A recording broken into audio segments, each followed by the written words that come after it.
I'm Neil Hay, I'm the Chief Executive at Space at the Broomhouse Hub. A key project for us is the Vintage Vibes project. It's a partnership between ourselves, Space, and LifeCare based in Stockbridge. So LifeCare is a charity that's existed for over 80 years in Edinburgh that provides support and care to older people over the age of 50. A few years ago the two charities came together to deliver a friendship project across the city of Edinburgh. It is a really vibrant, engaging project. The feel-good factor around it is fantastic and we love working in it. Vintage Vibes has a really fantastic reputation in and around Edinburgh.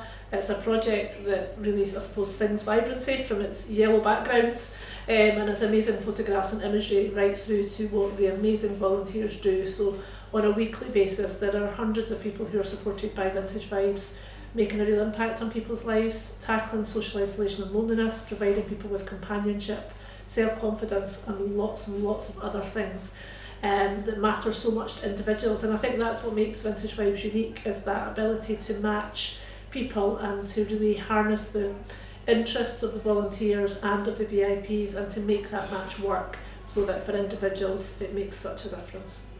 It's not just an engagement that is a here and there and with a little bit of thought and an odd day out. It's really embedded as part of each other's lives. The feedback that we get from it is fantastic.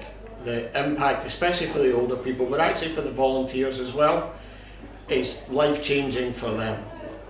So loneliness in our society is still a huge issue. Over 100,000 people describe themselves as being lonely every day. And that obviously is something that's a real challenge for our society. The other thing is that we know that loneliness is really bad for your health. So suffering loneliness or living a lonely lifestyle is as bad for your health as smoking 15 cigarettes a day. I think it's super important that we actually tackle that head on, and third sector organisations like LifeCare Space and Vintage Vibes and projects like Vintage Vibes have the ability to work within communities and help communities build that resilience themselves. It is the friendship, it is the connections. The antidote for loneliness and isolation is connection, it's in community. The work that we do is rooted in community. So lots of what Vintage Vibe does is the volunteers delivering it, their new community groups, their choirs and all of those other things are about helping people come together. And I think the way that we as a society have to tackle loneliness is about people coming together and giving a little bit of themselves to share with somebody else.